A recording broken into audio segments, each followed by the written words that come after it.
Hi Amit, hello Devashish. Hope you both are doing well. Always wondered because we always get to hear that Diwali is a festival that is celebrated by people from four faiths in India, right? Hinduism, Jainism, Sikhism, and Buddhism. So why did the festival, how did it happen in Jainism, or why do Jains celebrate Diwali? I've always been curious to understand. Yeah. Uh, Thanks, Nilima. So, Amit, shall I start first, and maybe Yeah, you please can? go for it. I'll chip in as and when appropriate.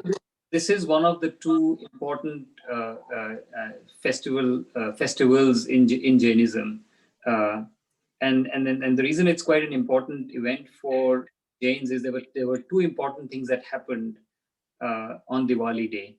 The first one was that our 24th Tirthankara, uh, uh, Mahavir Swami, he attained moksha, and uh, and uh, uh, I think Amit may mention more about it. It was a difficult transition for him, and he attained moksha on that day, and it's supposed to be mark a very important event in the history of the Tirthankars. And the second event then subsequently happened, which some people say is the day after Diwali or the night of Diwali, which is his main disciple Gautam Swami and attained enlightenment. Uh, and both of those are like really key events in the life of these saints, and for the Jains, they are considered gods, and then they are the ultimate events that one can aspire for. And to celebrate these two events, Jains celebrate Diwali. Now, as you know, within Jains, there's two main strands of the religion: Digambars and Shvetambars. One of them, and then within Shvetambars and within Digambars, some go to temples to worship, some don't go to temples, and have monks, munis as we call them. Uh, so the main event uh, of Diwali is basically the lighting of diyas and celebrating uh, uh, the fact that these two main events happened. And then It's there's a like lot. light over darkness. It's not good over evil here, but it's probably just light over dark. Enlightenment is light over darkness, right?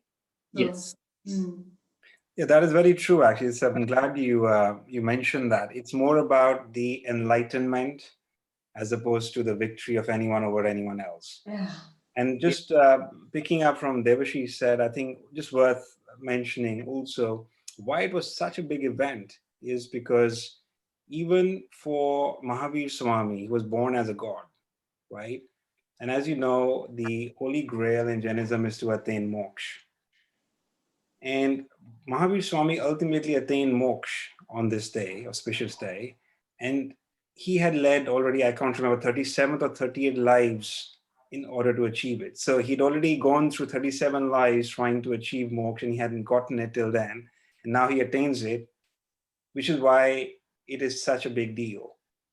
And it's characterized and described in history by lightning in the sky, and the light of knowledge, if you like, Yes. which spread across the world. And even Gautam Swami, who attained, I think it's the right word is Keval Gyan. He achieved Keval Gyan, which is again eternal knowledge. And again, it's like Devashish said, it was that night, which was a full moon night. Not a full moon. It was the Amavasya, I think it's called. Yeah. Was the night when he achieved this Keval Gyan, and I think again people lit lamps, so to mark To the dispel darkness. exactly. So So do I you by think any chance call it deep liquor? Because I have a poster here which says for Jains. I do not know the source of this, the material written on this poster, but it says for Jains, Diwali is known as deep liquor. Is that true from your knowledge?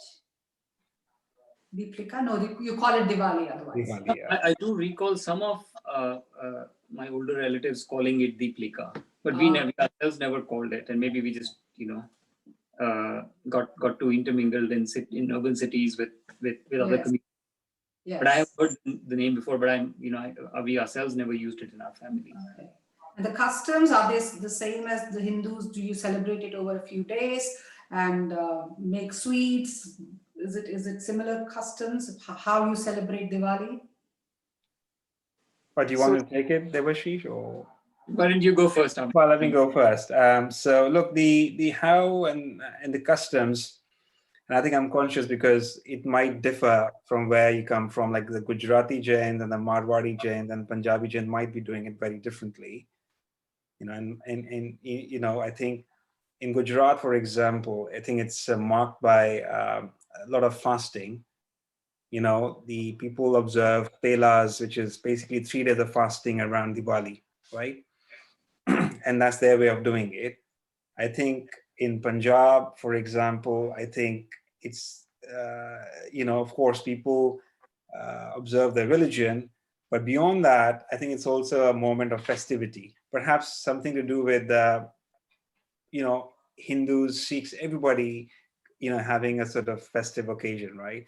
So there's a lot of similarities with that. So there's a lot of, in Punjabi Jains at least, there's a lot of, wear new clothes, you exchange gifts, you eat sort of sweets, distribute Any particular sweets, sweet?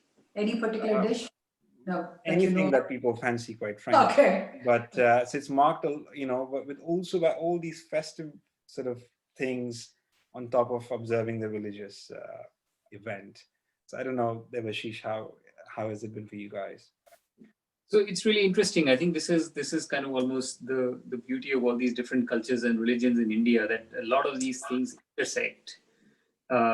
And we spoke about the historical background, which is different for each religion, whether you're a Sikh or a Buddhist or or a Jain. But then in the way these events are celebrated over time, how they have commingled with everything else, there's a lot of similarities. So the main event lies around lighting of the diyas. If you're a temple, a mandir worshipping Jain, then you light diyas around the idols of Mahavir Swami. Otherwise, you light diyas in your home to signify, I guess, in light, victory of light of darkness. There's a lot of color involved, so rangolis, colorful clothes, colorful sweets. Sweets and treats of different kinds. So there's a lot of that involved. Now, I'm a Marwari Jain, and I also, I guess I come from a business family, and so the tradition of the business family, then I think as in the way Diwali is celebrated, then intermingle with some of the Hindu traditions. Yes. And I think while we would have the celebration around the lighting of diyas, worshiping of Mahavir Swami, but then we would also worship Ganesh and Lakshmi. Oh, okay. And then it's also an important event for business families to basically worship their books of accounts. That's right. It's the start of the new accounting year, isn't it, Devashish? Yeah. Yes, for businesses. Yeah. So start of the new accounting year, you open new books of accounts on which you'd have both Jain and Hindu shlokas written on it. Oh, wow.